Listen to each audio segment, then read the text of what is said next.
గాక. కూడి వచ్చిన మీ అందరికీ మన రక్షకుడైన యేసుక్రీస్తు నామములో ప్రత్యేకమైన వందనాలు తెలియజేసుకుంటూ, అదే రీతిగా ఇండియా ప్రాంతంలో ఉన్న సంఘ కాపరి గారికి, బెత్లెహేమ్ మినిస్ట్రీ సంఘ అధ్యక్షులు, అదే రీతిగా సువార్థికులు మోసన్న ప్లస్ ప్రసన్న గారికి, ఇక సంఘంలో ఉన్న ప్రతి ఒక్కరికి కూడా ప్రత్యేకమైన వందనాలు తెలియజేసుకుంటూ, ఈ సమయంలో మనందరం కూడా మన మనస్సులను దేవుని యొక్క వాక్యం పైన ఉంచి, దేవుడు మాట్లాడుతున్న ప్రతి మాటలు మన హృదయంలోనికి తీసుకొని, ఇది దేవుని యొక్క మాటగా మీరు స్వీకరించగలిగితే, దేవుడు వాక్యం స్వీకరించిన ప్రతి హృదయాన్ని ఆయన దీవిస్తుంటాడు. నా మాటగా మీరు ఒకవేళ స్వీకరించి దాన్ని పాటిస్తే దేవుని యొక్క దీవెనలు మీకు ఉండవు. కాబట్టి ప్రతి మాట దేవుని యొక్క మాటగా మీరు స్వీకరించాలని మరొకసారి ప్రేమపూర్వకంగా మిమ్మల్ని కోరుచు, దేవుని యొక్క వాక్య భాగంలోనికి ఈ సమయంలో వెళ్దాం. కీర్తన గ్రంథము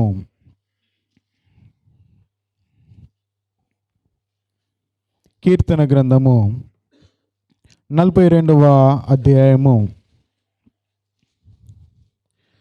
కీర్తన గ్రంథము 42వ అధ్యాయము 5వ వచనము. నా ప్రాణమా నీవేలా కృంగి ఉన్నావు, నాలో నీవేలా తొందరపడుచున్నావు.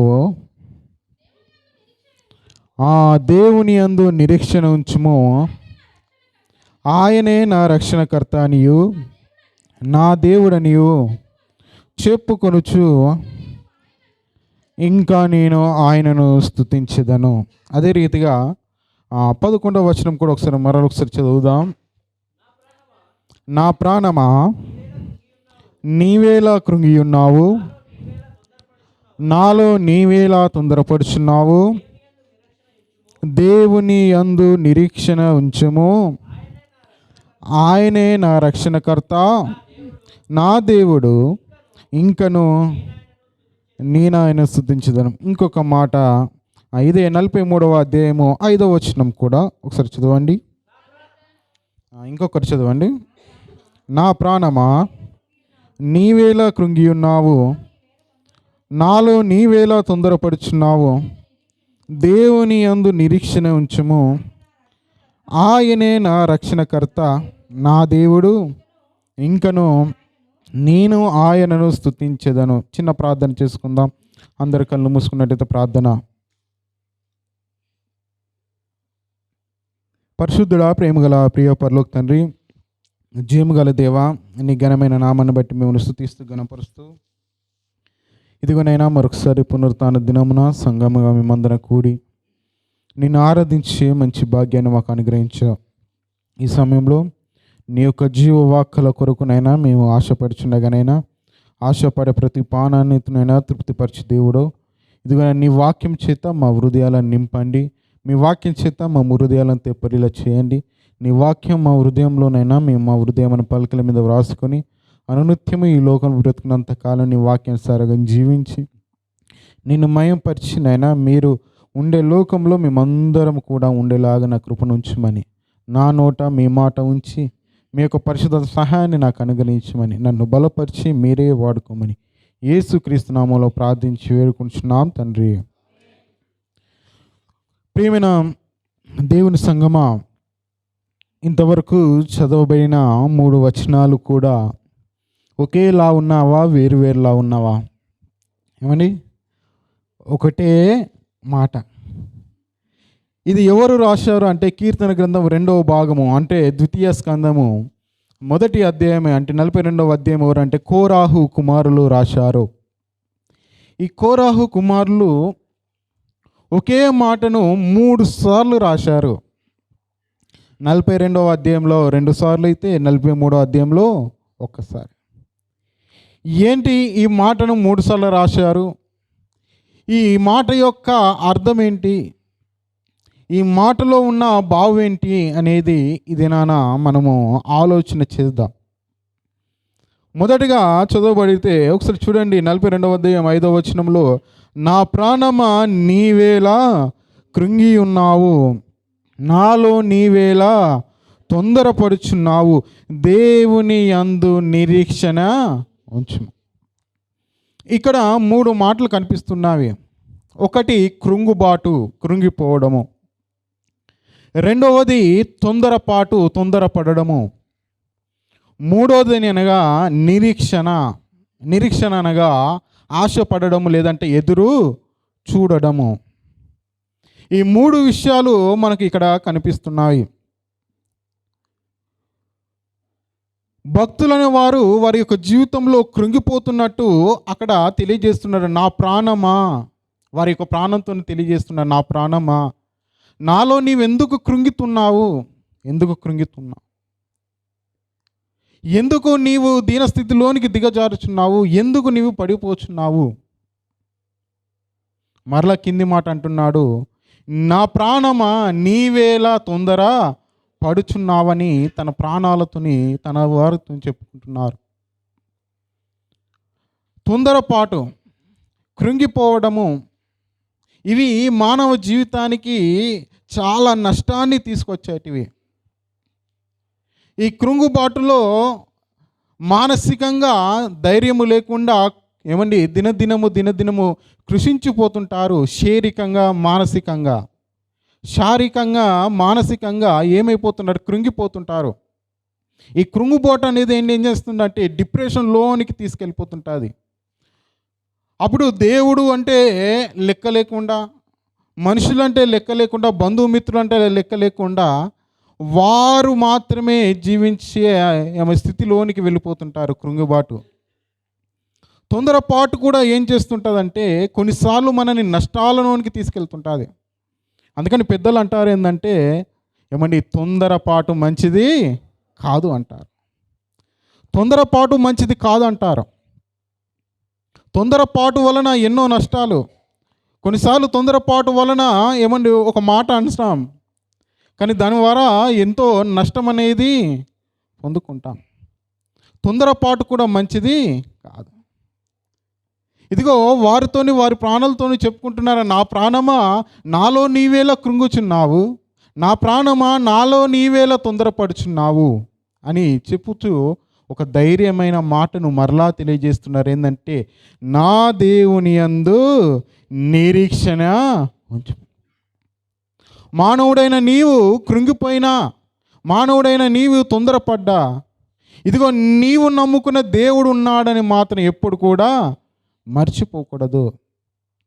ఎందుకు అనంటే ఆయన పైన మనం నమ్మకం కలిగి, ఆయన పైన మనం ఆశ పెట్టుకొని, ఆయన పైన మనం ఆధారపడి జీవించినప్పుడు ఏదో ఒక దినాన దేవుడు మన యొక్క జీవితాల్లో మేలులు చేసేవాడిగా ఉంటాడు. మనం అనుకున్నది సాధించట్లేదే, మనం అనుకున్నది పొందుకోవట్లేదని దినదినము నీవు కృంగిపోతే దానివల్ల నువ్వు నష్టమే. ఒకవేళ తొందరపడి దేవుడు ఇవ్వవలసిన ఆశీర్వాదాలు పొందుకోకుండా మరలా వేరొక ఆశీర్వాదాల కొరకు నువ్వు తొందరపడి పరుగులు పెడుతుంటే దాని ద్వారా నష్టమే. దేవుడు నీ మీద ఉన్న సంకల్పం బట్టి దేవుడు ఇవ్వాల్సిన సమయంలోనే ఇస్తుంటాడు తప్ప, నీవు కృంగిపోతున్నా, నువ్వు తొందరపడుతున్నా, దేవుడు అనుకున్న సమయంలో తాను ఇస్తాడే తప్ప నీవు అనుకున్న సమయంలో ఇవ్వడు. కాబట్టి ప్రియమైన దేవుని వల్లరా ఈ సమయంలో 2 విషయాలనే నేను మీకు తెలియజేస్తుంటాను. ఏంటంటే మొదటి తొందరపాటు, రెండోది నిరీక్షణ. కాబట్టి నిరీక్షణ గురించి కొన్ని మాటలు తెలియజేస్తూ కొంతమంది భక్తులను కూడా మీ ఎదుట ఉంచాలని నేను ఆశపడుచున్నాను. కాబట్టి ప్రియమైన దేవుని వల్లరా నిరీక్షణ అనగానే ఎదురుచూపని మీకు తెలియజేశాను. రాబోయే కాలంలో జరిగే సంగతుల గురించి ఎదురుచూపు. నిరీక్షణ అనగానే ఎదురుచూపు లేదంటే ఆశ. మనం అందరం కూడా దుబాయ్ ప్రాంతం వచ్చాం. దుబాయ్ ప్రాంతం వచ్చే ముందు కుటుంబ సభ్యులతో నేను మరలా 2 సంవత్సరాల్లో వస్తానని అంటాం. వారు ఏం చేస్తుంటారంటే ఎదురు చూస్తారా చూడరండి, నెలలు కూడా లెక్కలేస్తుంటారు. ఒకవేళ మనం కొన్ని వాగ్దానాలు చేసేస్తాం కుమారునికి, అరే ఈ 2 సంవత్సరాలు నువ్వు చక్కగా చదువుకో, నేను వచ్చే ముందు మంచి ఫోన్ తీసుకొని వస్తానని మీరు చెప్పండి. వాడు ఏం చేస్తాడంటే, మా డాడీ ఎప్పుడు వస్తాడు ఎప్పుడు వస్తాడు ఎప్పుడు వస్తాడు. ఒకవేళ సమయం దగ్గరికి వచ్చింది అనుకోండి, ఇంకా 2 నెలలు అయితే మా డాడీ వస్తాడు, ఇంకొక నెల అయితే మా డాడీ, ఇంకో వారం అయితే మా డాడీ వస్తాడు, ఇంకొక రోజు అయితే వస్తాడని ఏమండి ఆ ఇచ్చే వాగ్దానాన్ని బట్టి లేదంటే ఆ ఫోన్ను బట్టి చూస్తూనే ఉంటాడు, ఎదురు చూస్తుంటారు. ఒకవేళ భార్యకి చెప్పండి, ఇదిగో మరలా సంవత్సరంలో నీకు బంగారు గాజులు తీసుకొని వస్తాను. ఇప్పుడు ఏం చేస్తుంటుంది, భర్త కోసం చూస్తుంటుంది, మరల భర్త తెచ్చే బంగారం కోసం కూడా చూస్తుంటుంది. అరే మరొక సంవత్సరం, మరొక 8 నెలలు, మరొక 5 నెలలు, 2 నెలలని ఏమని ఇలా ఎదురు చూస్తుంటారు. ఈ ఎదురు చూడడమే, ఆశ పెట్టుకొని ఎదురు చూడడమే నిరీక్షణ. అర్థమైందండి? ఆశ పెట్టుకొని ఎదురు చూడడమే నిరీక్షణ. ఏమండి చాలామంది అంటుంటారు 1000 కళ్ళతో ఎదురు చూస్తున్నాను. ఏమండి 1000 కళ్ళు ఉంటే ఉండవు, కానీ అంటే దినదినము లెక్కలు వేసుకుంటే ఏమండి ఆ 365 రోజులు ఎదురు చూసేది ఏమండి నిరీక్షణ. కాబట్టి ప్రియమైన దేవుని వల్లరా, బైబిల్లో ఒక భక్తుడు ఉన్నాడండి. ఆయన ఎంత గొప్ప వ్యక్తి అంటే చాలా ఉన్నతమైన వ్యక్తి. ఆయన కూడా దేవుని యందు నిరీక్షణ ఉంచాడు, దేవుని యందు ఆశ పెట్టుకున్నాడు. దేవుడు నాకు ఈ వాగ్దానం చేశాడు కదా, ఇదిగో దీని కొరకు నేను ఎదురు చూస్తానని ఎదురు చూశాడు. ఎవరో భక్తుడని చూడగలిగితే చూడండి, ఆది కాండము 12వ అధ్యాయం 1వ వచనం చదవండి.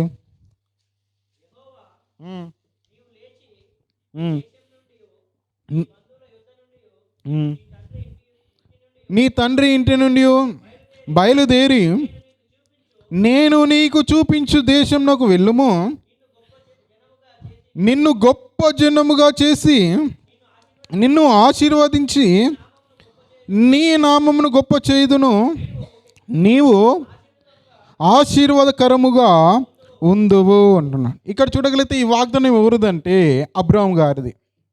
దేవుడు అబ్రాహాము గారిని పిలిచి, అబ్రాహాము నీ ఇంటిని, నీ తండ్రి ఇంటిని, నీ బంధువులందరినీ నువ్వు విడిచిపెట్టి నేను చూపించే దేశం నువ్వు వెళితే ఇదిగో నీకు ఒక వాగ్దానం చేస్తున్నాను, ఏంటంటే నిన్ను గొప్ప జనముగా చేస్తాను, నిన్ను అత్యధికముగా ఆశీర్వదిస్తాను, నువ్వు ఆశీర్వాదముకు కర్తగా నిన్ను ఉంచుతానని చెప్పాడు. ఆ మాట యందు అబ్రాహాము గారు ఏం చేశానంటే నమ్మిక ఉంచాడు. ఎంత నమ్మిక ఉంచాడంటే ఆ దినాన దేవుడు ఎలా ఉంటాడో, దేవుని యొక్క స్వరం ఎలా ఉంటుందో ఆ ఆదిమ కాలంలో అబ్రాహాం కాలంలో తెలుసా అంటే, ఈ దినాన మనకు వాక్యం ఉంది, దైవజనులు ఎంతోమంది ఉన్నారు. అబ్రాహాం కాలంలో ఎవరున్నారంటే ఏమండి ఎవరు, కానీ దేవుని మీద ఆధారపడ్డాడు, దేవుని మీద ఆశ పెట్టుకున్నాడు, దేవుని యొక్క మాటను నమ్మాడు.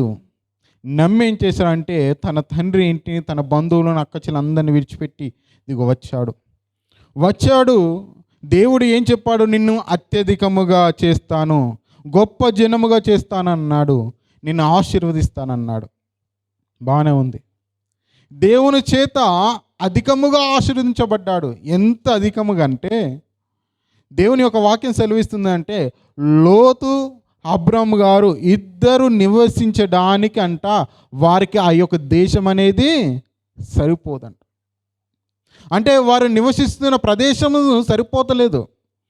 పశువులను చూసినా అత్యధికముగా ఉన్నారు, పనివారుని చూసినా అత్యధికముగా ఉంది, తన సంపాదన అత్యధికముగా ఉంది, తను నివసించే ప్రదేశం అంటే తనకు సరిపోవట్లేదు. అంతగా దేవుడు దీవించాడు. అంతగా దేవుడు దీవించిన తర్వాత చూస్తున్నాడు. దేవుడు ఏం చెప్పాడు, నిన్ను అత్యధిక జనముగా, గొప్ప జనముగా చేస్తానన్న. ఆస్తి పరంగానేమో పెరిగిపోతుంది, ఆస్తి రోజుకు అధికమవుతుంది. కానీ తనకంటూ ఒక లోటు ఉంది. ఏంటంటే తనకు కుమారులు, గర్భఫలం లేదు. గర్భఫలం లేనప్పుడు తను బాధపడుతున్నప్పుడు మరలా దేవుడు తన యుద్ధకు వచ్చి సెలవిస్తున్న మాట చూడండి. ఆదికాండం 15వ అధ్యాయం 15వ అధ్యాయం మొదటి నుంచి 4 వచనాలు త్వరగా చదవండి.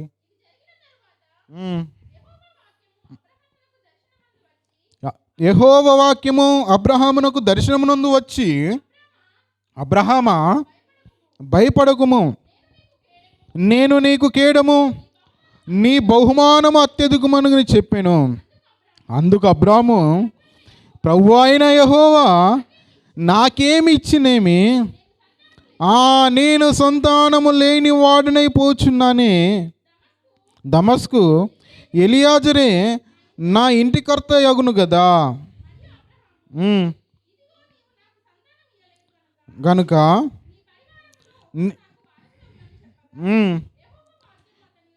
యెహోవా వాక్యం అతని యుద్ధకు వచ్చి, ఇతడు నీకు వారసుడు కాడు, నీ గర్భవాసన పుట్టబోచున్న వాడు నీకు వారసుడగనని చెప్పాను. ఇక్కడ చూడగలిగితే ప్రియమైన దేవునులారా, దేవుడు అబ్రామును ఆశీర్వదించాడు, అబ్రాముతో ఉన్న లోతును కూడా ఆశీర్వదించాడు.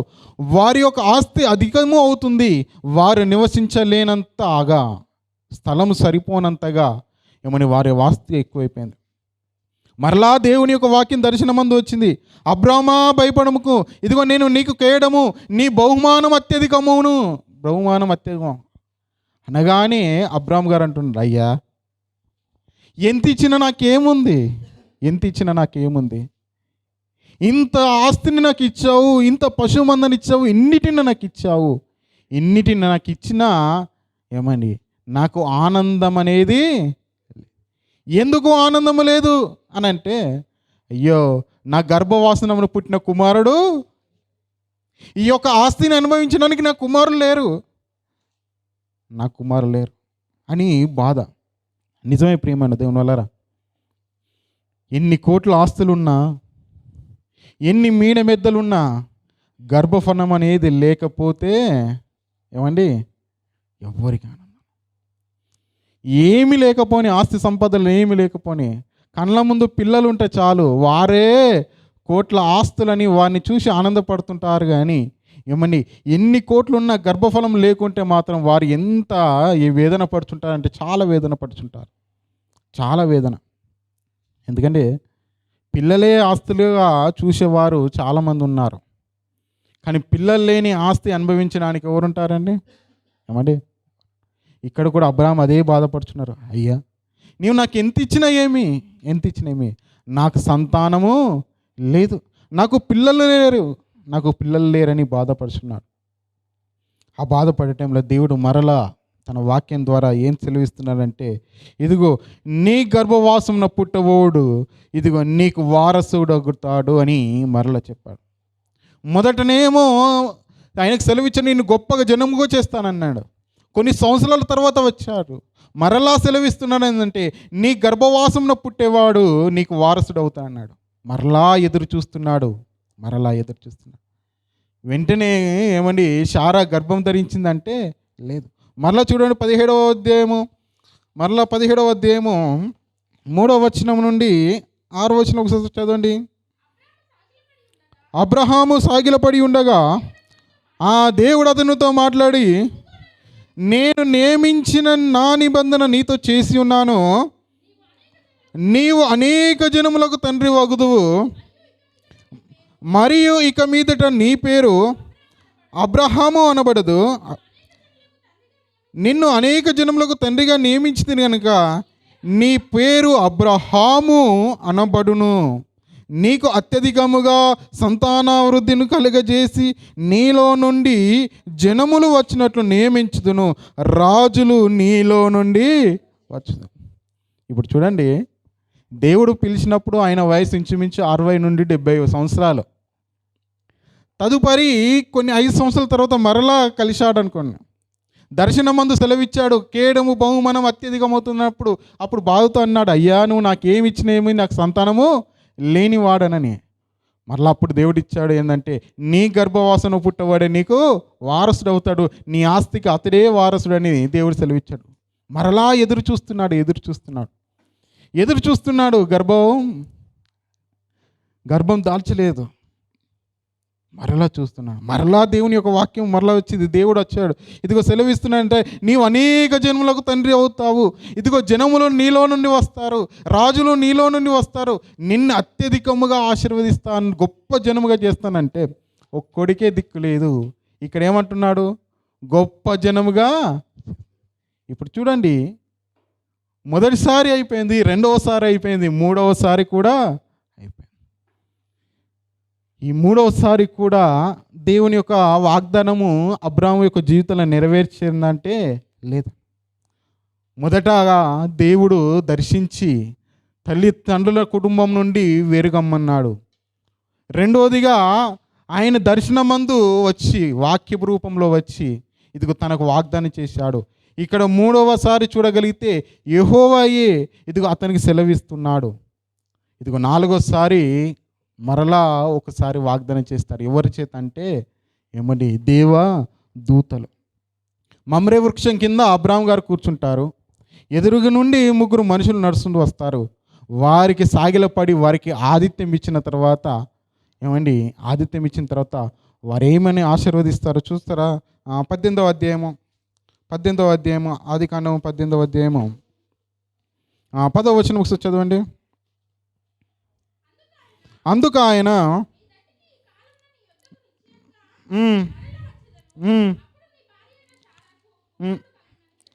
కుమారుడు కలుగునని చెప్పాను అమండి. ఇదిగో ఈ మాట చూడగలిగితే ఇది నాలుగవసారి. ఎన్నిసార్లు వస్తున్నారు? నీ యొక్క గర్భము అధికమవుతుంది, నీకు కుమారుడు కలుగుతాడు, నీకు సంతానం కలుగుతుందని ఇదిగో చెప్తున్నారు వెళ్తున్నారు. ఇది ఎన్నో మారు అని అంటే నాలుగవ మారు కూడా వచ్చారు. అప్పటికి ఓపిక నశించిన శారామ ఏం చేసింది? నవ్వింది. ఇలా చూస్తుంటే ప్రియమైన దేవుని వాళ్ళరా, ఇంచుమించు అబ్రాహాము గారు ఎన్ని సంవత్సరాలు వేచి చూశాడు అని అంటే 25 సంవత్సరాలు వేచి చూశాడు. దేవుడు తనను పిలిచిన నాటి నుండి ఇస్సాకు తన గర్భమున పుట్టేంత వరకు ఇదిగో ఆ యొక్క కాలాన్ని చూస్తే 25 సంవత్సరాలు. ఈ 25 సంవత్సరాల నిరీక్షణ దేని కొరకనంటే కుమారుని కొరకు, సంతానం కొరకు, గర్భఫలము కొరకు. ఏమండి? 25 సంవత్సరాలు ఎదురు చూశాడు. 1 కాదు, 2 కాదు, 3. ఏంటి ఈ నిరీక్షణ అబ్రాహాము గారిలో ఉన్నదంటే అందుకే తనని ఏం చేశాడంటే విశ్వాసులకు తండ్రిగా దేవుడు చేశాడు. తెలిసి తెలియని కాలంలో దేవుని మీద అంత నమ్మకం పెట్టుకొని దేవుని మీద ఆధారపడి దేవుని కొరకు ఎదురు చూశాడు. దేవుడిచ్చే గర్భం కొరకు ఎదురు చూశాడు. నిరీక్షణ కలిగి ఉన్నాడు. ఎన్ని సంవత్సరాలు అంటే 25 సంవత్సరాలు. 25 సంవత్సరాలు. తన నిరీక్షణ కాలాన్ని చూస్తే ఆశ్చర్యం వేస్తుంటుంది.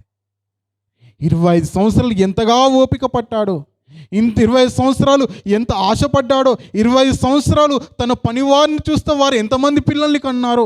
తన పశు సంపదను చూస్తే అవి ఎంతగా ఎన్ని రెట్లు అభివృద్ధి జరిగిందో. ఏమండి? తన కళ్ళ ముందు వారు ఎంతమంది పిల్లలు పెద్దగయ్యారో. కానీ అయినను తనకు మాత్రం గర్భఫలము 25 సంవత్సరాలు చూస్తున్నాడు. దినదినము తన యొక్క వయసు అనేది ఏమైపోతుంది? వృద్ధాపంలోనికి వెళ్ళిపోతుంది. దినదినము శార యొక్క గర్భము మృతతల్యమైపోతుంది. ఆయన మాత్రము వారు దేవుని యందు నిరీక్షణ మాత్రము విడిచిపెట్టలేదు. దేవుని మీద ఆశను మాత్రం వారు ఎప్పుడు కూడా కోల్పోలేదు. ఇదిగో వారు కోల్పోలేదు. దేవుడు వారికి చేసిన వాగ్దానాన్ని నెరవేర్చాడు. చూడండి, ఆదికాండం 21 అధ్యాయము 2వ వచనము.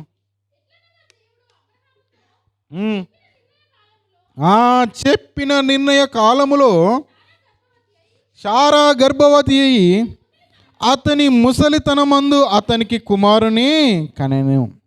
చూడండి, దేవుడు చెప్పిన నిర్ణయ కాలములో ఇదిగో ఏమైందంటే శారా గర్భవతి అయింది.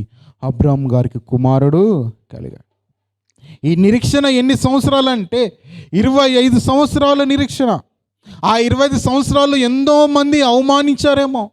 తన ముందున్న పనివారు ఎంతోమంది ఇదిగో వారికి పిల్లలు కలుగుతూ ఉన్న నా యజమానిని కలగట్లేదు అని యజమానినైన అబ్రాహాం గారిని ఎన్ని మార్లు నిందించారు, ఎన్ని మార్లు అవమానపరిచారు. గొడ్రాలనే మాట ప్రతిసారి విన్నప్పుడల్లా శారా యొక్క హృదయము ఎంతగా నొచ్చిందో. అయినా మాత్రము వారు ఏం చేశారంటే 25 సంవత్సరాలు దేవుని మీద నిరీక్షణ ఉంచారు. 25 సంవత్సరాలు. మరొక భక్తుడు ఉన్నాడండి. అతను ఎవరంటే యాకోబు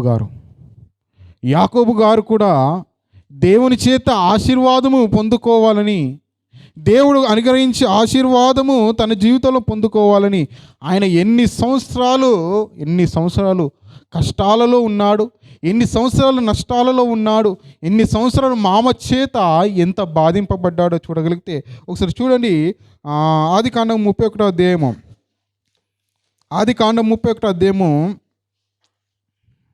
38వ వచనము, 31వ అధ్యాయం 38వ వచనం. ఆదికాండము, ఈ 20 ఏండ్లు నేను నీ యొద్ద నుంటిని, నీ గొర్రెలనైనను నీ మేకలనైనను ఈచుకొని పోలేదు, నీ మంద పొట్టేలను నేను తినలేదు, దుష్ట మృగముల చేత చీల్చబడిన దానిని తేక ఆ నష్టము నేనే పెట్టుకుంటుని, పగటి యందు దొంగలింపబడిన దాని నేను రాత్రి యందు దొంగలింపబడిన దానినేమి నా యొద్ద పుచ్చుకుంటుని, నేను ఇలాగుంటిని, ఆ పగటి ఎండకును రాత్రి మంచుకును నేను క్షీణించిపోతిని, నిద్ర నా కన్నులకు దూరమాయను. ఇది వరకు నీ ఇంటిలో 20 ఏండ్లు ఉంటుంది, నీ 2 కుమార్తెల నిమిత్తము 14 ఏండ్లు ఉంటిని, నీ మంద నిమిత్తం 6 ఏండ్లను నీకు కొలువు చేస్తిని, అయినను నీవు నా జీతం 10 మార్లు మార్చితివి అంటున్నా. ఇక్కడ చూడగలిగితే ఎవరు ఈ వ్యక్తి అంటే అబ్రాహాం గారి యొక్క మనుమడైన యాకోబు గారు, ఇస్సాకు యొక్క కుమారుడు. ఇక్కడ చూస్తే యాకోబు తన తండ్రిని మోసం చేసి, తన అన్నని మోసం చేసి పారిపోతుంటాడు. పారిపోయిన తర్వాత తన మామ యుద్ధకు వెళ్తుంటాడు, లాబాను యుద్ధకు వెళ్ళిన తర్వాత కొన్ని దినాలు లాబాను గారు బాగానే చూసుకుంటారు. తర్వాత తనను పనిలో పెట్టుకుంటాడు. ఆ పనిలో ఎన్నో మార్లు కఠిన శ్రమలోనికి తీసుకెళ్తుంటాడు లాబాను గారు. అందుకని ఆఖరి క్షణాల్లో తన బాధనంతా బయట పెడుతున్నాడు. ఏంటి ఈ బాధ అంటే, ఇదిగో 20 ఏండ్లు నీ దగ్గర ఉన్నాను మామ, 20 ఏండ్లు నీ దగ్గర ఉన్నాను, నేను చలికి ఇదిగో నేను వణికాను, ఎన్న దెబ్బకు నేను బాధపడ్డాను, నిద్ర అనేది నా కన్నులకు దూరము అయింది, నిద్ర లేని రాత్రులు ఎన్నో చూశాను. ఇదిగో పశువులు, ఇదిగో జంతువుల ద్వారా నష్టపోయిన దాన్ని నేనే భరించాను. నీ ఇంట 20 ఏండ్లు ఉన్నాను, నేను సుఖంగా లేను. నీ ఇంట 20 ఏండ్లు ఉన్నాను, నా కంటి నేను నిద్ర లేదు. నీ ఇంట 20 ఏండ్లు ఉన్నాను, నేను రాత్రికాలం మంచుకు చలికి నేను వణికాను అని బాధపడుతున్నాడు. తర్వాత చెప్తున్నాడు ఏంటంటే, ఇదిగో 14 ఏళ్ళేమో నీ కూతుల నిమిత్తం నీ కొలువు చేశాను, 6 ఏమో నేను ఎవరి కొరకు, నీ మంద కోసము. ఎక్కడ కూడా నాకు సుఖం లేదని బాధపడుచున్నాడు. ఎందుకు ఈ 20 ఏండ్లు అంత బాధలోనికి వెళ్ళాడు యాకోబు గారు అని ఆలోచిస్తే, ఇదిగో తండ్రి దగ్గర వెంటనే ఆశీర్వాదాలు పొందుకోవాలని మోసము చేసి, అన్న యొక్క జ్యేష్ఠత్వం ద్వారా నాకు అధికమైన ఆశీర్వాదం వస్తుందని అన్నను మోసం చేసి ఇదిగో వెళ్ళిపోయాడు. వెళ్ళిపోయిన వ్యక్తి ఏమైనా ఆశీర్వాదాలు వెంటనే వచ్చాయంటే రాలేదు. ఇదిగో అక్కడికి వెళ్ళిన తర్వాత ప్రాణాలను దక్కించుకోవడానికి మామ దగ్గరికి వెళ్తే, మామ ఏం చేస్తున్నా అంటే ఇదిగో ఎంతో కష్టంలోనికి తీసుకెళ్ళాడు, కష్టపెడుతున్నాడు. ఆ కష్టపెడుతున్న ఈ యాకోబు తన తండ్రినే మోసం చేసిన వాడు, తన సొంత అన్ననే మోసం చేసిన వాడు ఏమని మామను మోసం చేయడం పెద్ద లెక్కనన్నీ కాదు. ఏమని ఏమండి తన తండ్రిని మోసం చేసిన వాడు తన సొంత అన్ననే మోసం చేసిన యాకోబుకు మామను మోసం చేయడం పెద్ద లెక్క కాదు. కానీ ఏంటంటే ఒక్కసారి నేను తొందరపడి నా తండ్రిని మోసం చేశాను, ఒక్కసారి నేను తొందరపడి నా అన్నను మోసం చేశాను, మరలా ఆ తొందరపాటు ఇదిగో ఇక్కడ చేయకూడదని ఏం చేశాడంటే 20 సంవత్సరాలు తను ఎదురు చూశాడు, దేవుడు ఏదో ఒక దినాన నన్ను ఆశీర్వదిస్తాడని. ఆ 20 సంవత్సరాలు ఇదిగో ఎంతో వేదన అనుభవించాడు, నిద్ర లేని రాత్రులను గడిపాడు, ఎన్నో మార్లు అవమానాలకు, ఎన్నో మార్లు మోసాలకు, ఇదిగో ఎన్నో మార్లు తను బాధపడ్డా ఇదిగో దేవుని మీద మాత్రం ఆశను మాత్రము వదులుకోలేడు. ఆశను వదులుకోకుండా దేవుని మీద ఏ రీతిగా ఆధారపడ్డాడో సెలవిస్తున్నాడు. చూడండి 42వ వచనము, 42వ వచనం చదవండి. ఇదే నా తండ్రి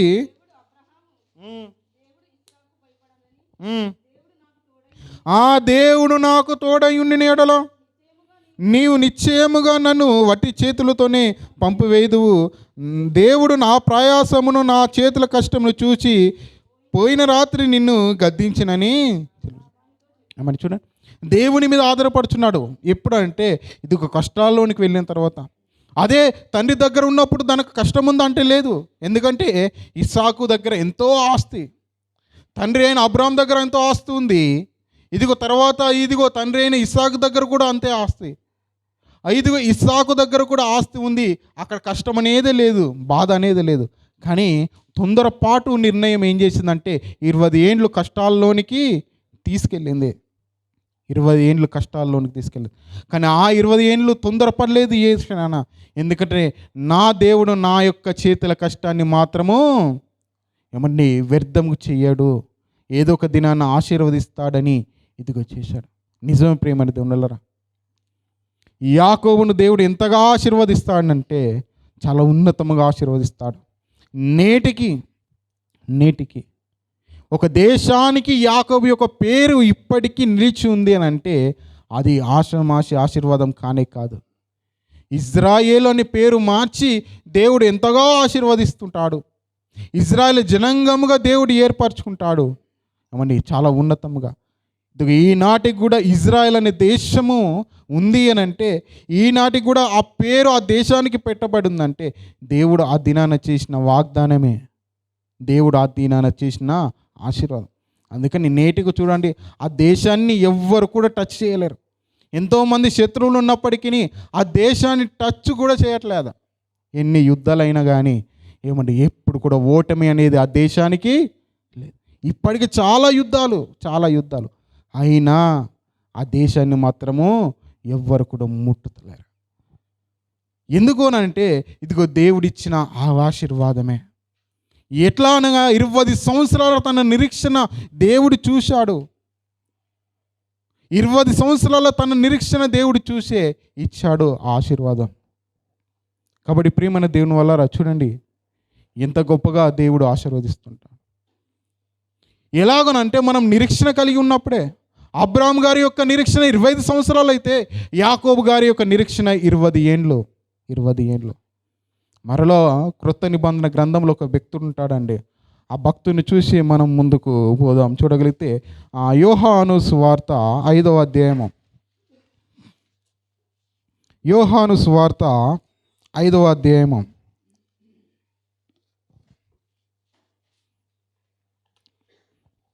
మొదటి నుంచి కొన్ని మాటలు కిందకి చదవగలిగితే, అటు తర్వాత యూదుల పండుగ ఒకటి వచ్చెను గనుక యేసు యెరూషలేమునకు వెళ్ళెను. యెరూషలేములో గొర్రెల ద్వారము దగ్గర హెబ్రీ భాషలో బెతస్దా అనబడిన ఒక కోనేరు కలదు. దానికి 5 మంటపములు కలవు. ఆయా సమయములలో దేవదూత కోనేట్లో దిగి నీళ్లు కదిలించుట కలదు.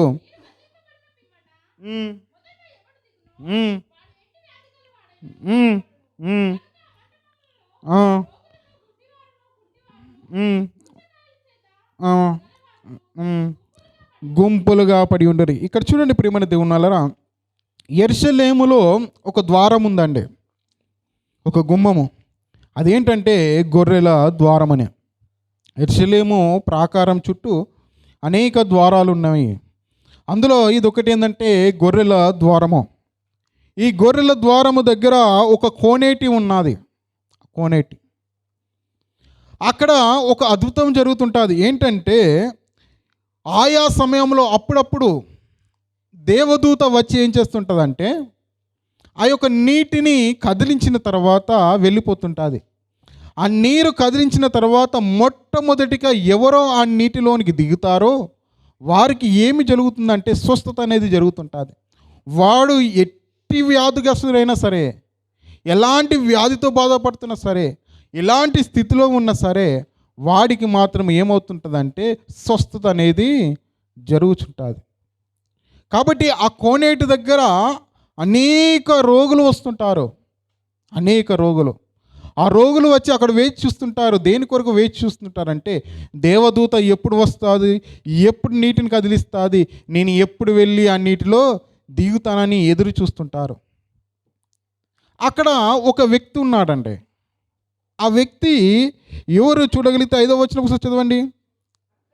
అక్కడ ఆ 38 ఏండ్ల నుండి వ్యాధి గల ఒక మనుష్యుడు ఉండెను. ఏమని చూచి బహుకాలము నుండి ఆ స్థితిలోనున్నాడని ఎరిగి, చాలండి. ఏమండి ఇక్కడ చూడగలిగితే ఒక వ్యక్తి, ఆ వ్యక్తి పేరు చేయలేదు పడలేదు, కానీ ఇక్కడ చూడగలిగితే ఆ వ్యక్తి ఎలా అంటే ఎన్ని సంవత్సరాల నుంచి ఉన్నాడు? 38 ఏండ్లు. 38 ఏండ్లు. ఏమండి 38 ఏండ్ల నుండి ఎక్కడ ఉన్నాడనంటే అదే కోనేటి దగ్గర, అదే యెరూషలేములో, అదే గొర్రెల ద్వారం దగ్గర. ఇదిగో ఆయన ఎలా ఉన్నాడంటే కూర్చోండి ఉన్నాడు. ఎన్ని సంవత్సరాలు అంటే 38 ఏండ్లు. 38 ఏండ్లు. 38 ఏండ్ల నుండి తాను స్వస్థత పడలేదా అని అంటే లే. ఎలాగనంటే ఇదిగో తను వెళ్ళేలోపు ఎవరో ఒకరు దిగుతున్నారు, వాడు బాగవుతున్నాడు, వెళ్ళిపోతున్నాడు. మళ్ళా దేవదూత కోసం ఎదురు చూస్తున్నాడు. తను దిగేలోపు మళ్ళా ఏదో వ్యక్తి దిగుతున్నాడు, బాగవుతున్నాడు, వెళ్ళిపోతున్నారు. అలా చూస్తుంటే 38 ఏండ్ల నుండి అక్కడే ఉన్నాడు. 38 ఏండ్ల అంటే చూడండి ప్రియమైన దేవుని వల్ల, కొన్నిసార్లు మనం హాస్పిటల్కు అపాయింట్మెంట్ల కోసం వెళ్తుంటాం. ఏమండి లైను తీసుకుంటాము. 2 గంటలు, 3 గంటలు, 4 గంటలు అయినా కానీ ఏమన్నా మనకు ఓపిక ఉంటుందంటే ఓపిక ఉండదు. ఒకవేళ లైన్ దొరకలేదు, మరలో ఒక రోజు రండి అని అన్నాడు అనుకోండి, మరలో ఒక రోజు పోతారు, మరలా లైన్ దొరకలేదు, మరలో ఒక రోజు. ఇలా చూస్తే ఒక 3-4 సార్లు నిన్ను హాస్పిటల్ చుట్టూ దింపారనుకోండి, నేను నిరీక్షణ ఉంటుందండి. ఈ డాక్టర్ ఏంది, ఈ డాక్టర్ కాకపోతే ఇంకో డాక్టర్ దగ్గరికి వెళ్తానని అనుకుంటారు తప్ప అదే డాక్టర్ దగ్గరికి ఏమన్నా ఒక 10 రోజులు తిరుగుతారంటే ఏమంటే 10 రోజులు కూడా తిరిగి. ఇక్కడ చూడండి, తను బాగవ్వాలని, తను ఆ నీటిలో దిగాలని, దేవదూత కదిలించబడిన ఆ నీటిలో నేను దిగి నేను స్వస్థత పడాలి, నేను బాగుపడాలని 38 ఏళ్ళ నుండి అదే స్థితిలో ఉన్నాడు. అదే స్థితిలో. ఎంత గొప్ప నిరీక్షణ తనలో అంటే ప్రియమైన దేవుని వల్లరా చాలా ఉన్నతమైనది. ఎందుకంటే తను బాగుపడాలని అన్ని సంవత్సరాలు అదే చోట కూర్చున్నాడు. తనకంటే ముందు ఎంతోమంది బాగవుతున్నారు, తనమంటే ముందు ఎంతోమంది దిగుతున్నారు, తనకంటే ముందు ఎంతోమంది బాగైపోతున్నప్పటికీ తను మాత్రం అదే చోట ఉంటున్నాడు. నేను కూడా ఏదో ఒక రోజు బాగవుతాను, నేను కూడా ఏదో ఒక రోజు ఆ నీటిలో దిగుతాను, నేను కూడా ఏదో ఒక రోజు ఆ నీటిలో దిగి నేను కూడా బాగవుతానని ఒక ఆశ మాత్రము తనలో మాత్రము కోల్పోలేదు. ఆ నిరీక్షణ కోల్పోలేదు. అక్కడే కూర్చున్నాడు. ఏమని కానీ ఒక దినం రానే వచ్చింది. యేసుక్రీస్తుల వారు ఇదిగో ఆ మార్గం గుండా వెళ్తున్నప్పుడు ఆ వ్యక్తిని చూశాడు.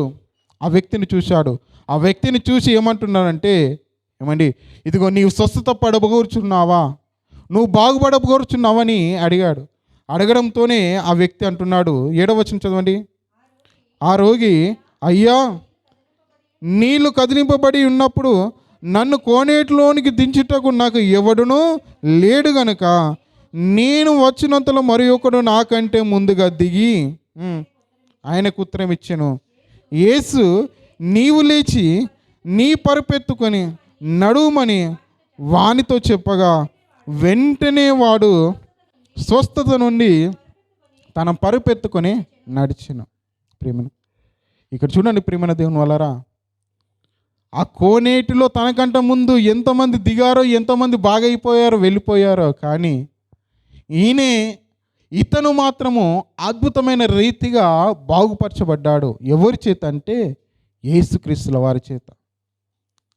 ఆయన 38 సంవత్సరాలు ఇదిగో అక్కడే కూర్చున్నాడు.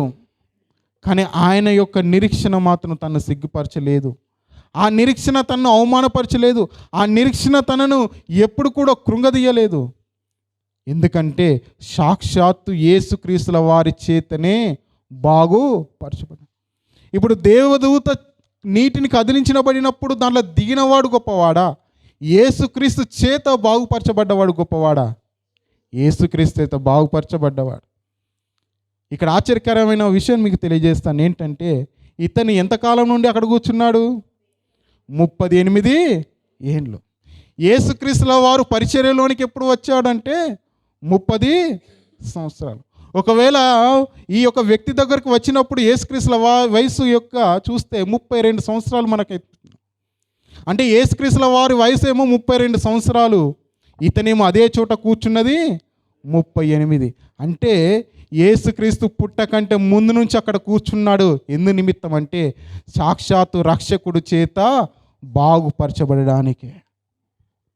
ఆ 38 సంవత్సరాలు తొందరపడలేదు. ఆ 38 సంవత్సరాలు కృంగపడలేదు. ఆ 38 సంవత్సరాలు ఎంతమంది తను ఎన్ని రకాలుగా బాధించినా కానీ తాను మాత్రం ఎక్కడ కూడా తొందరపడలేదు. ఏదో ఒక దినాన నేను బాగుగవుతాను, ఏదో ఒక దినాన నిన్ను నడుస్తాను, ఏదో ఒక దినాన ఈ యెరూషలేము గుమ్మంలో, ఈ యెరూషలేము వీధులలో నేను తిరుగుతానని 38 సంవత్సరాలు అదే చోట కూర్చున్నాడు. ఆ నిరీక్షణ దేవుడు చూశాడు. సాక్షాత్తు యేసుక్రీస్తుల వారి చేత స్వస్థత. ఇది చూసినప్పుడు ఆశ్చర్యం వేసింది. ఎందుకంటే 38 సంవత్సరాలు ఆ వ్యక్తి యొక్క వయసు అయితే, లేదంటే 38 సంవత్సరాలు అక్కడ కూర్చున్నాడైతే, మరి యేసుక్రీస్తుల వయసు యొక్క లెక్క చేసినప్పుడు అయ్యో, యేసుక్రీస్తు పుట్టకంటే ముందు నుంచి అక్కడ కూర్చున్నాడు. ఎందుకంటే యేసుక్రీస్తు యొక్క చేత బాగుపరచడం. అందుకే కావచ్చు ఎన్ని మార్లు తూత వచ్చినా, ఎన్ని మార్లు ఆ నీటిని కదిలించినా తిను ఆ నీటిలోనికి దిగకుండా, బాగుపరచకుండా ఉండడానికి గల కారణం ఏంటంటే ప్రభు వారి చేతనే బాగుపడాలి. ఇది దేవుని యొక్క నిర్ణయం. ఇదినా చాలాసార్లు మనం ఏం చేస్తుంటాం? తొందరపడుచుంటాం. అయ్యో మనము ఇదిగో నాకు దేవుడు ఇది చేయట్లేదే, దేవుడు నాకు అనుకున్నది నెరవేర్చట్లేదా, నేను ఎంతో ఎదురు చూస్తున్నాను, దేవుడు నాకు ఇవ్వట్లేదా అని 1 సంవత్సరం ఎదురు చూస్తాం, 2 సంవత్సరాలు ఎదురు చూస్తాం, 3వ సంవత్సరం ఆ నిరీక్షణ మనలో ఉండదు. అసలేంది దేవుడి మీద మనం ఆధారపడి, దేవుని మీద మనము ఇదిగో ఆశ పెట్టుకొని, దేవుడు నా జీవితంలో ఏదో ఒక క్షణాన్ని ఇది చేస్తాడని మనము ఎదురు చూడం. 38 సంవత్సరాల నిరీక్షణ నీలో ఉందా?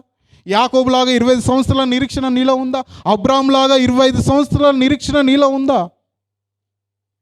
నీవు అనుకున్నప్పుడు దేవుడు నీకు ఇవ్వడు, దేవుడు అనుకున్నప్పుడే నీకు ఇస్తుంటాడు. నీవు తొందరపడినప్పుడు దేవుడు నీకు ఇవ్వడు. నీవు తొందరపడడం వల్ల నువ్వు నష్టంలోనికే వెళ్తుంటావు, తొందరపాటు వలన నువ్వు కృంగిపోతుంటావే తప్ప దేవుడు ఇచ్చే సమయంలో ఇస్తుంటే ఆశీర్వాదం చాలా ఉన్నతంగా ఉంటుంటుంది. ఎంత ఉన్నతంగా అంటే ఇక్కడ చూడగలిగితే ఇదిగో ఆ కోనేటి దగ్గర కూర్చున్న వ్యక్తి ఆ ఆశీర్వాదం సాక్షాత్తు యేసు ప్రభుని చూశాడు. ఇదిగో సాక్షాత్తు యేసు ప్రభు చేత బాగుపరచబడ్డాడు. ఉన్నతమైనది. ఇలాంటి ఆశీర్వాదం కోసం మనం చూడాలి ప్రేమని దేవుని వల్ల. ఇలాంటి ఆశీర్వాదం కోసం మన తొందరపాటు వలన మనం ఏమి సాధించలేం. నువ్వు దేవుని ఎడల నువ్వు ఎంత నిరీక్షణ కలిగి ఉన్నావు? ఒక జాబ్ కోసం నువ్వు ఎంతకాలం దేవుళ్ళు వేచి చూస్తున్నావు? గర్భఫలం కోసం ఎంతకాలం వేచి చూస్తున్నావు? నువ్వు ఇల్లు కట్టుకోవడానికి ఎంతకాలం వేచి చూస్తున్నావు? ఇదిగో దేవుని నీ ఆశ నెరవేర్చడానికి ఎంతకాలం నువ్వు దేవునిలో నువ్వు ఎదురు చూస్తున్నావు? ఒక మాటను చూసుకొని మనం ముగించుకుందాం. చూడండి, రోమీలకు రాసిన పత్రిక 5వ అధ్యాయము, రోమీలకు రాసిన పత్రిక 5వ అధ్యాయం 3వ వచనం ఒకసారి చదవండి. అంతేకాదు పైనుంచి చదివింది, దేవుని మహిమను గురించి నిరీక్షణ బట్టి అతి అతిశయపడుచున్నాను. అంతేకాదు ఆ శ్రమ ఓర్పు పరీక్ష నిరీక్షను కలగజేయనని ఎరిగి శ్రమలయందు అతిశయపడదుము. ఎందుకనగా ఈ నిరీక్షణ మనలను సిగ్గుపరచదు. మరి ఈ నిరీక్షణ ఏమని? శ్రమ ఓర్పును కలుగజేస్తుంది. ఓర్పు పరీక్ష నిరీక్షణ. నిజమే, అబ్రాహాము యొక్క జీవితంలో 25 సంవత్సరాలు ఇదిగో దేవుడు పరీక్షలాగా పెట్టాడేమో. దాన్ని ఏం చేశాడంటే ఇదిగో అబ్రాహాము గారు ఓర్పులోనికి తీసుకెళ్ళాడు. ఆ ఓర్పు నిరీక్షణ కలిగజేసింది. ఆ నిరీక్షణ తనను సిగ్గుపరచనే. ఎలాగనంటే ఇదిగో మృతతుల్యమైన గర్భాన్ని దేవుడు తెరిచాడు. ఇదిగో యాకోబు గారు 20 ఏండ్లు ఇదిగో నిరీక్షించాడు. అయ్యో నేను చలికి వణికానే, నాకు నిద్ర కన్నులకు దూరం అయిపోయింది, అయ్యో 20 ఏండ్లు నీ దగ్గర కొలువు చేశానని ఎంతో వేదన పరుచున్నాడు. కానీ ఆ నిరీక్షణ మాత్రం తన్ను సిగ్గుపరచలేదు. ఉన్నతముగా తన్ను ఆశీర్వదించింది. ఉన్నతముగా ఇక్కడ చూడగలిగితే ప్రియమైన దేవుని వలన ఇదిగో ఆ కోనేటి దగ్గర కూర్చున్నవాడు 38 సంవత్సరాలు కూర్చున్నప్పటికీ ఇదిగో తన నిరీక్షణ తను సిగ్గుపరిచిందంటే లేదు. ఏమండి? దేవుని చేత బాగుపరచబడ్డాడు. అంటే చూడండి ప్రియమైన దేవుని ద్వారా దేవుని యందు మనం నిరీక్షణ ఉంచితే దేవుడు ఏ దినాన కూడా మనల్ని సిగ్గుపరచడు. కానీ నీవు తొందరపాటు వలన ఇదిగో నీవు దేవుని మీద ఆధారపడక ఇదిగో మధ్యలోనే దేవుని మీద ఆశను నువ్వు వదిలివేసుకొని నీవు జీవిస్తుంటే దేవుడు నీ జీవితంలో కార్యము చేయడు. నువ్వు ఏదన్నా ఆశ కలిగి, దేవా నా జీవితంలో ఇది లేదు, ఇదిగో ఈ యొక్క లేమి నాకు కలిగి ఉంది, ఇదిగో ఈ యొక్క కొదువ నాకు కలిగి ఉంది, ఇదిగో ఈ యొక్క కష్టము నాలో ఉంది, ఇదిగో ఈ యొక్క వ్యాధి నాలో ఉంది, ఈ బాధ నాలో ఉంది, ఇదిగో నీ మీద నేను ఆధారపడుచున్నాను. ఏదో ఒక దినాన్న దీన్ని నువ్వు నా నుండి తీసివేస్తావు, నాకు ఇది అనుగ్రహిస్తావు, నీవు నన్ను దీవిస్తావు, నన్ను ఆశీర్వదిస్తావని నువ్వు ఎంతకాలం దేవుళ్ళ నిరీక్షణ వస్తున్నావు. రావడమే ఇదిగో దేవుడు నేను దీవించాలా, రావడమే దేవుడు నేను స్వస్థపరచాలా, రావడమే దేవుడు నీకు అన్నీ నీ యొక్క ఆశలన్నీ నెరవేర్చాలంటే కాదు. ఏమంటే చాలామంది అనుకుంటారు ఇదిగో దేవుని సన్నిధికి వెళ్తే ఇలా దొరుకుతుంది, అలా దొరుకుతుంది, నాకు ఆశీర్వాదం వస్తుంది. వస్తారు, సంవత్సరం చూస్తుంటారు, మరలా తిరుగుతుంటారు. వస్తారు, చూస్తారు, కొన్ని సంవత్సరాలు నిరీక్షణ ఉంచుతారు, కానీ మరలా తిరిగిపోతారు. ఎంతకాలం? కొంతకాలం. అదే అబ్రాహాంలాగా 20 సంవత్సరాలు ఉందా? అదే యాకోబులా 20 సంవత్సరాలు ఉందా? అదే ఊచ చేతు కలవాళ్ళలాగా 38 సంవత్సరాలు ఉందంటే లేదు. కాబట్టి ప్రియమైన దేవుని వల్ల మనము దేవుని యందు నమ్మిక ఉంచి దేవుని యందు నిరీక్షణ ఉంచుతాం. ఒకవేళ నిన్ను తొందరపడుతున్న ఆ యొక్క ప్రాణంతో నువ్వు సెలవీయాలి. కోరాహు కుమారులాగా, నా ప్రాణమా నీవేలా తొందరపడుచున్నావు, నీవేలా కృంగి ఉన్నావు, నా దేవుని యందు నిరీక్షణ ఉంచుము. ఇదిగో వారితో ఇలా సెలవించుకుంటున్నట్టు ధైర్యపరుచుకుంటున్నారు.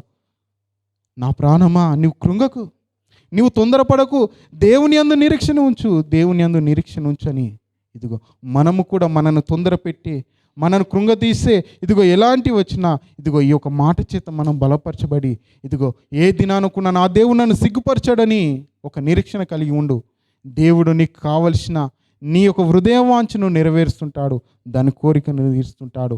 దేవుని చేత ఇదిగో ఆశీర్వదించబడే వారంగా ఉండాలంటే ఎంతకాలమైన దేవుళ్ళు నువ్వు ఎదురు చూడు, ఎంతకాలమైనా ఏదో ఒక దినాన దేవుడు నీ యొక్క ఆశను నెరవేరుస్తుంటాడు. కాబట్టి ఒక్కసారి మనము దేవుళ్ళు ఎలాగున్నామో పరీక్షించుకొని ఇదిగో ఆయన యందు ఇంకా మనం బలవంతులమై ఉండాలని కోర్చు నా మాటలు ముగిస్తున్నాను. దేవుడి యొక్క మాటలు మన వెనుకల్లో దీవించును గాక.